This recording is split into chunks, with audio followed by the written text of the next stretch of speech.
vamos continuar, falta ainda um pouco, eu vou mais rápido e a gente vai concluir esse... Propriedades dos colóides. Nós ficamos aqui, ó. Vamos ver as propriedades. E vou explicar também rápido, porque falta ainda um slide, eu tenho que concluir para 9h40, temos que concluir essa unidade. Movimento browniano.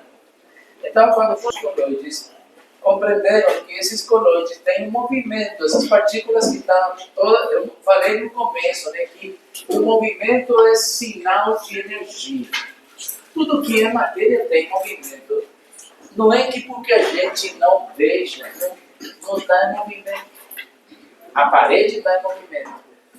Esse edifício, você vê que ele balança de vez em quando. Essa luz, de vez em quando, balança, porque significa, então, que o teto é muito flexível. E eu já sei agora, aí em cima tem outra aula, né? Tem um andar em cima. E acho que esse entrepiso é de madeira. Ou é concreto ou é madeira, né? Mas se for concreto é igual, o concreto vibra também. Vê os estádios de futebol, como balança, parece que vai cair aquele estádio. Mas não cai, cara. Então o movimento é inerente à matéria. Só no ser absoluto que não se mexe os corpos. Então esse movimento browniano não é de estranhar. O que é esse movimento browniano? Por que tem esse nome? Porque aqui tem um cara, esse Charlie Brown, né? Oh, meu amigo Charlie, conhece, né? Oh, meu amigo Charlie Brown. Charlie Brown. Tipo assim, né? Esse Brown é um sobrenome, ou um nome ou um sobrenome do cara que estudou esse movimento. Cada nome que aparece na ciência é uma homenagem para o cara que estudou. As partículas se movem desordenadamente no meio devido ao fato do choque, que a gente já falou, a batida das moléculas que existem entre si e com o médio. E isso impede que sedimente. Então, uma característica do colóide. Se eu perguntar propriedade dos colóides, uma delas, movimento browniano. Só que o nome é estranho, browniano, movimento. Movimento é simples, todos os corpos se mexem, os sólidos, os líquidos já estão em movimento. E browniano, porque a pessoa que estudou, o sobrenome é Brown. Então, colocando esse nome. E o que significa isso? Que as partículas se mexem desordenadamente, porque estão batendo umas com outras, e então, isso faz que o corpo não sedimente. Segundo, efeito Tyndall. Também é um sobrenome. Um efeito que estudou uma pessoa de sobrenome Tyndall. Ele estudou os colóides e as soluções. Se você tem uma solução e coloca luz nela, você vê que aqui essa é uma solução. Aqui tem, por exemplo, água e sal. E quando é incidido a luz, não tem um efeito surpreendente. A luz tem os fenômenos. A gente vai estudar os fenômenos da luz. Reflexão, refração, difração. Vamos estudar essas propriedades da luz. Mas nesse outro que está um coloide, tipo uma gelatina que ele preparou, onde tem esse aspecto. Quando você coloca a luz no coloide, atua como uma lanterna em um quarto a oscuras. Quando você faz isso, ele amplifica a luz, espalha a luz em todas as direções. Então fica como se fosse uma lanterna. Então você pode fazer uma lanterna com um coloide. Em um quarto escuro, você passa a luz assim já dá para entender, né? Mas ele espalha em toda a direção. Isso explica que uma propriedade óptica que tem os coloides consiste na difração dos raios de luz que atravessam o coloide e ocorre por dispersão multidirecional em todas as direções da luz através do sistema. Essa é uma propriedade. Propriedade anfipática. Anfipática significa... Eu vou também contar uma coisa aqui para que você não me julgue assim. Os materiais, a maioria já estão feitos por outros colegas e todos usamos o mesmo material aqui você vê assim como tem muitas turmas. Então, todos os professores usamos os mesmos materiais para não criar confusão. Se ela quiser mudar para outra turma, por exemplo, ela vai encontrar o mesmo assunto, no mesmo prazo e o mesmo material. Então, facilita mais. Porque se eu vou fazer um material, sempre vai ser diferente do outro, pode ser mais denso, mais curto. Então, o que estou falando? Porque aqui tem pouca explicação. Mas eu vou explicar. Anfipática é, digamos que, uma propriedade que, além de apresentar duas propriedades, anfipático é aquele que tem, por exemplo, para você entender, a água, ora pode atuar como um ácido, ora pode atuar como uma base, dependendo com que substância ela se depara. Essa é uma propriedade anfótera, anfipática. Então, na química também é assim. Tem propriedades que, dependendo com qual substância vai reacionar, pode atuar como se fosse mais positivo ou mais negativo. Então, propriedade anfipática é como se tivesse uma doble propriedade. Me confere uma ação que pode diminuir a tensão da superfície, porque ela vai ter uma parte que vai ser hidrofílica e outra parte que vai ser hidrofóbica. Isso se refere à antipatia. Não é antipático, anfipático. Quer dizer que ele pode ser hidrofílico e hidrofóbico ao mesmo tempo. E isso é essa propriedade. Os coloides geram pressão. Pressão. O que é a pressão?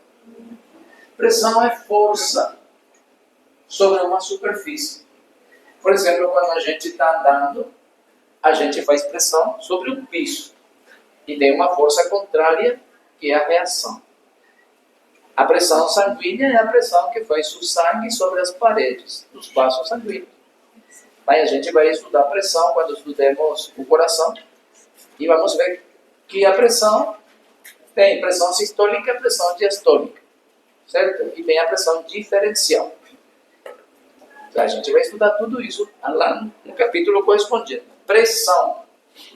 Então, os coloides também geram pressão, porque é partícula. E tem massa, tem peso.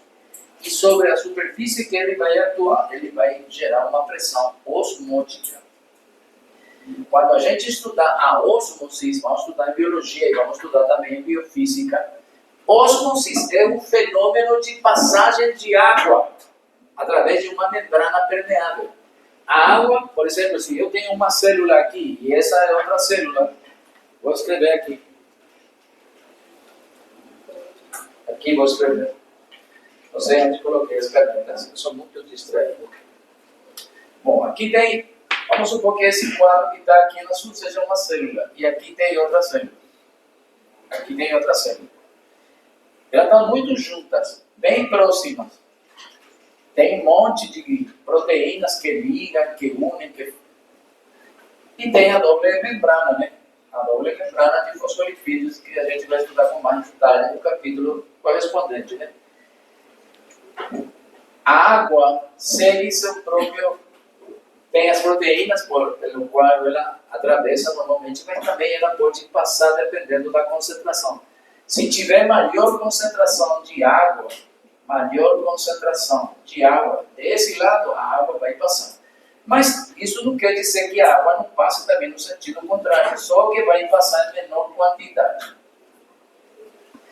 Então, a passagem de água é chamada ósmose. Ósmose é a passagem de água de um local de maior concentração para outro de menor concentração. Ósmose. E a pressão osmótica é a pressão contrária para deter a ósmose. Quer dizer que esses coloides é necessário para causar pressão osmótica. Dentro dessa célula tem uma pressão osmótica. E essa pressão osmótica, o que vai fazer? Vai impedir a ósmose. Porque imagina que não tiver nada aqui dentro, e aqui tem muita água, a água vai entrar tudo aqui. Mas então, como tem esse soluto que está mostrando aqui, eles geram uma pressão osmótica, e a pressão osmótica é a pressão que se opõe à ósmose. É uma forma de controlar o movimento da água também, porque Só pensa um momento. Se não tivesse essa pressão osmótica dentro de cada célula, a osmose vai acontecer a todo momento e vai ser incontrolável. E a água vai sair dos lugares que vai entrar. Todo nosso corpo tem homeostasia, um controle bem. Porque imagina suas células perderem toda a água das células e sair para o espaço fora da célula. A gente vai estar edematizado, vai inchar o pé, vai inchar a barriga, vai inchar tudo de água. Edema. Saiu muita água, não tem um controle da água. Ou imagina que entre muita água dentro da célula, sem controle, vai estourar, uma célula vai estourar. Então, a pressão osmótica é muito interessante. E isso é devido aos coloides que estão. As proteínas, a albúmina, né? São os coloides. Daí vem essa pressão osmótica. A pressão osmótica é a pressão necessária para deter a ósmose. A ósmose acontece, mas se não tivesse essa pressão, seria controlável a ósmose. Então já está começando a introduzir alguns assuntos que você vai ver mais na frente. Então vai ter que revisar um pouco o que é tudo isso. Estou tentando explicar um pouco. Pressão é força sobre a superfície. E tem vários tipos de pressão. E uma delas é a pressão osmótica. É a pressão exercida pelos solutos que estão aqui para evitar a ósmose. E o que é ósmose? Passagem de água através da membrana semi-permeável. Bom, geração de pressão osmótica. A pressão osmótica é a pressão necessária para evitar o fluxo de solvente através de uma membrana semi-permeável, que separa duas soluções com diferente concentração de soluto. É uma propriedade coligativa, quer dizer que está ligada, né? É uma propriedade que está ligada à concentração, vai depender da concentração da solução. Mais ou menos para ter uma ideia. Você vai ver muita coisa na física. Física vocês estão começando agora, né? Então também vai ter. Seguramente, eu não sei o que estão vendo agora em física. Contração. Como? Contração. Contração muscular. Também a gente vai estudar biofísica. Você vai pensar, mas para quê? Está tudo repetido. Não. Biofísica estuda de um jeito. E fisiologia estuda de outro jeito. Mas a gente vai estudar também músculo. Vamos ver actina, miocina, tropomiocina. Tudo isso vamos ver. Contração muscular. O ATP, o cálcio. A sarcómera, né? Bom, vamos continuar. A pressão osmótica é calculada por essa equação. Você vai fazer nenhum exercício com números, mas essa é a equação. Foi utilizado a letra π para concentração osmótica. Poderia ser C de concentração, mas colocaram π. Pressão osmótica. I é o fator de Van Hoff. C é concentração do soluto, concentração molar. R, constante dos gases. E T, temperatura em grau por Kelvin. A gente não vai usar. Não vamos aprofundar muito, porque é complexo a questão aqui. Mas eu não posso deixar, por isso eu coloquei aqui pizarra, quadro. Pizarra em espanhol é quadro. Para explicar um pouco algumas coisas, mas não quero aprofundar muito. Esse senhor, Van Hoff, ele determinou que nós temos, quando você forma uma mistura assim, tem as misturas de íons e tem mistura de moléculas. Então, a questão é um pouco complexa, mas vou tentar. Não digo que vou conseguir.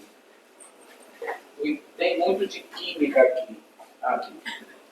E muitas vezes o pessoal não lembra nada de química das cores. Quando eu tenho, por exemplo, um cloreto de sódio, que é um sólido, e eu coloco na água, eles se separam em íons. A gente já mais ou menos viu quando estudamos a água, né?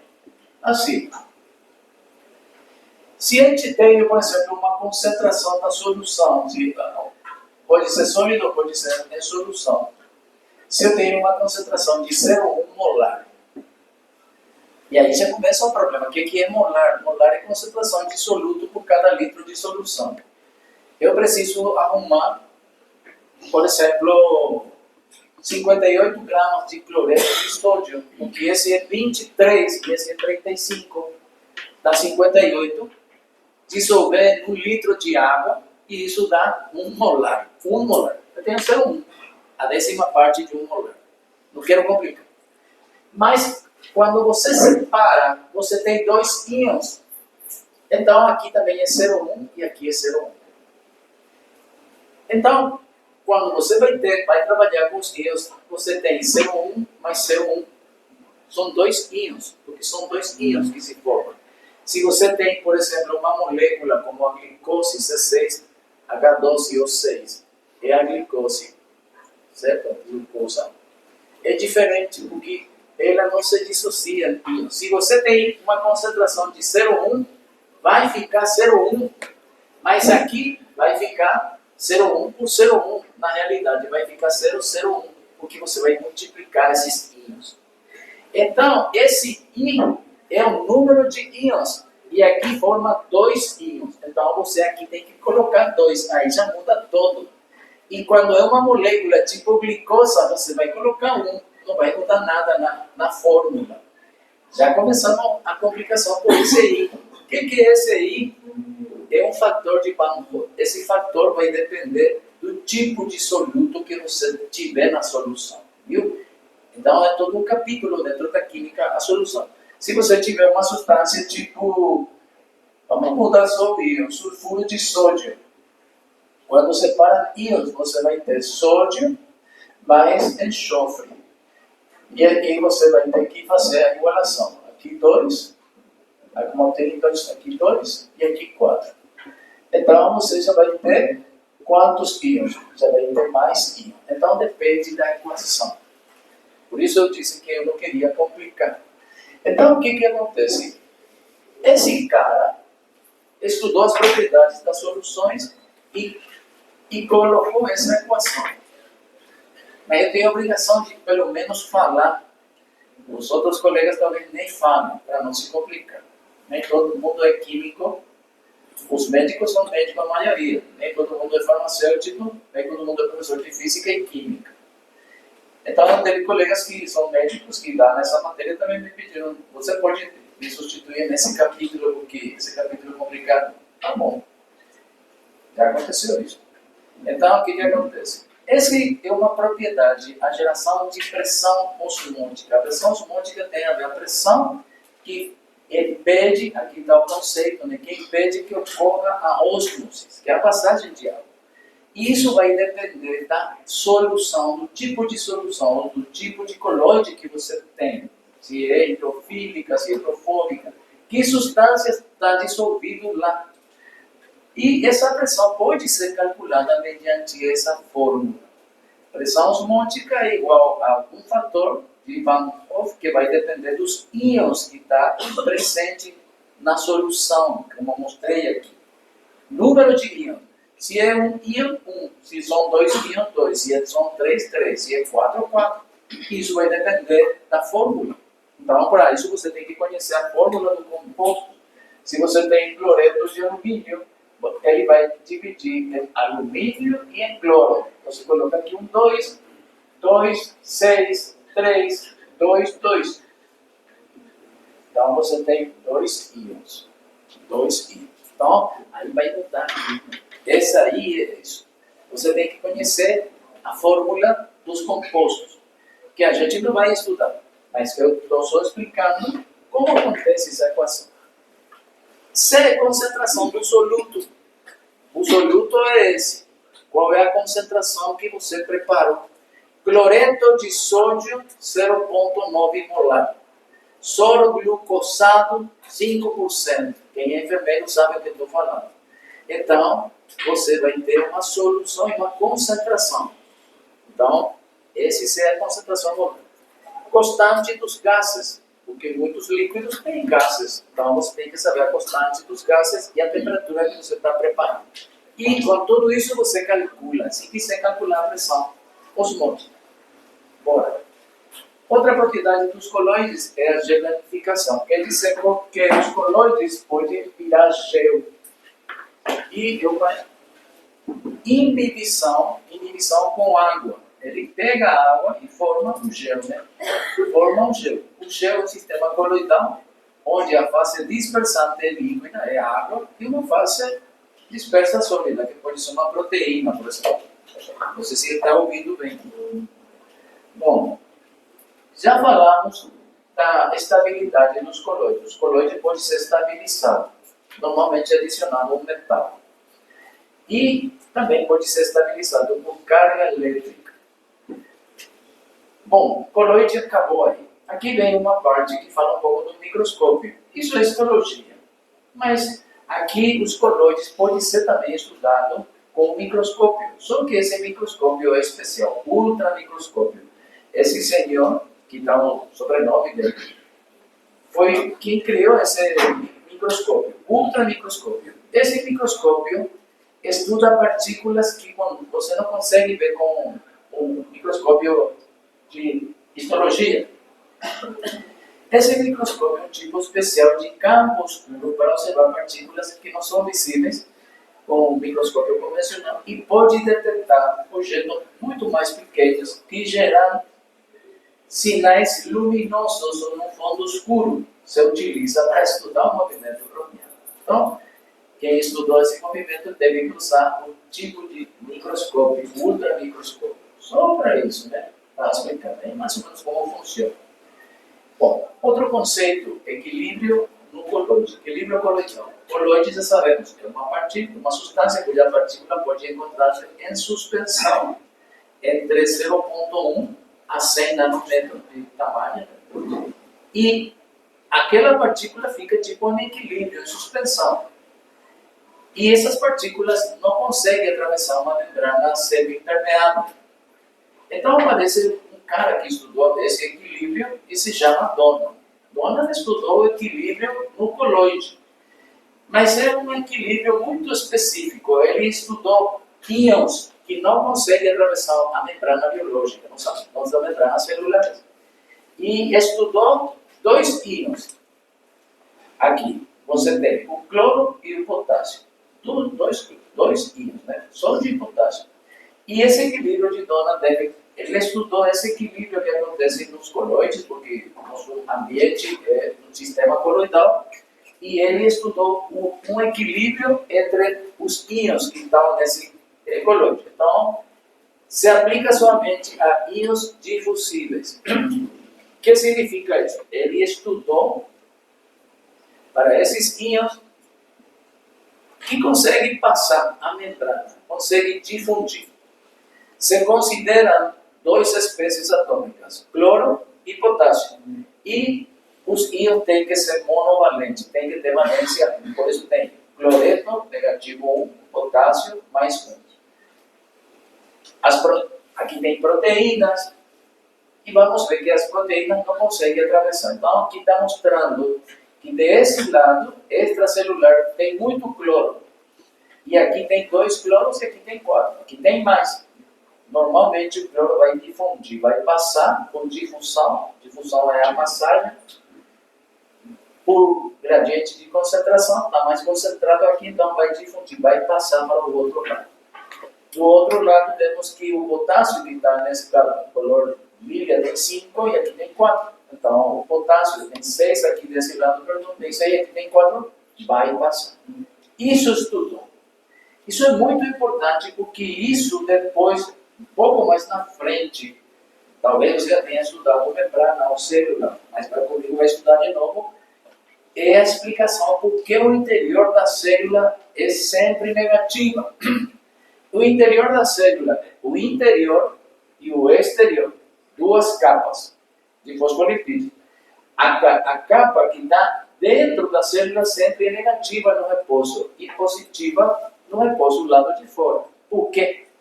Porque as proteínas têm carga negativa e não conseguem difundir. E essa passagem dos íons que foi estudado pelo Donald explica que tem as bombas de sódio e potássio que a gente falava assim um pouco para estudar. Faz uma troca de 3 e 2. 3 de sódio que sai, 2 de potássio que entra. Tudo isso ele estudou e como consequência do estudo que fez Donald com os coloides primeiro e depois aplicando já para o resto do corpo, aparecem as consequências. Se produz um gradiente químico de íons. Quer dizer que os íons podem ter um gradiente, uma força, pela concentração que tem no líquido intra e extracelular, que vai fazer que os íons estejam se movendo sempre, entrando e saindo. Se está mais concentrado de um lado, vai difundir para o outro lado. Se estiver mais concentrado desse lado, vai passar para o outro lado. É simples assim. Aqui tem 6, aqui tem 4, ele vai passar para aqui até fazer um equilíbrio. E o verde tem mais aqui, aqui tem menos, então o verde vai passar aqui até ter um equilíbrio, porque nosso corpo sempre tende ao equilíbrio. Mas esse equilíbrio é só transitório, passageiro, muito breve. O corpo nunca está em equilíbrio permanente. Equilíbrio permanente é morte. O corpo nunca está em equilíbrio permanente. É um equilíbrio momentâneo, mas depois desse equilíbrio novamente. E o corpo vai balanceando. O corpo, como uma balança, sempre está assim, subindo, descendo, subindo, descendo. Ficou estável, morte. Não pode estar sempre em equilíbrio. É um momento bem breve. A gente vai estudar isso. Estamos estudando já também. Então, uma das consequências do equilíbrio de Donon, o fenômeno que ele estudou nos coloides, é que vamos ter gradiente químico de íons. Isso vai fazer que os íons possam se mover de um lado para o outro. Difusão simples. Outro, gera um gradiente de pressão osmótica favorável ao lado que se encontra os ânions monovalentes não difusíveis. Desse lado tem ânions que não são difusíveis. Essa proteína não consegue difundir, passar de um lado para o outro. Então, essas proteínas monovalentes que não conseguem passar geram um gradiente de pressão osmótica favorável. Quer dizer que nesse quadro aqui, a pressão osmótica desse lado é maior que esse lado. Pressão osmótica. A pressão osmótica é aquela que impede que a água passe. Então, essa proteína é como se fosse um regulador da água aqui. Bom, essa é uma consequência. Outra, que essa diferença de íons gera uma diferença de potencial. Já começa a falar de potencial de membrana. Já é uma introdução ao potencial de membrana que vocês já estudaram. Por exemplo, o músculo tem potencial de membrana, por isso começa esses íons atrás e sair. Toda a transmissão nervosa, transmissão de impulso muscular, movimento de músculo é por diferença de potencial das membranas celulares. Então, diferença de potencial entre ambos lados da membrana. Isso é produzido pelos íons. Pero en el organismo también es ejercido por las proteínas sulfato y fosfatos, que son aniones. Entonces, eso habla de un potencial eléctrico de la membrana. Y ese potencial es negativo en reposo por dentro y positivo por fuera. Y eso es debido a todo esto que estamos viendo. Entonces, las consecuencias de Donan es muy importante. Bueno, y básicamente eso. Soluciones ya sabemos. Mixtura heterogénea. Ya acabó nuestro horario, ¿eh? Le avisan porque temos que marcar. Então, falta soluções. As classificações a gente já viu. Solventes solúveis já falamos. Isso é só para saber. Não vou cobrar nada disso. E praticamente está digamos que válido já como para encerrar o capítulo.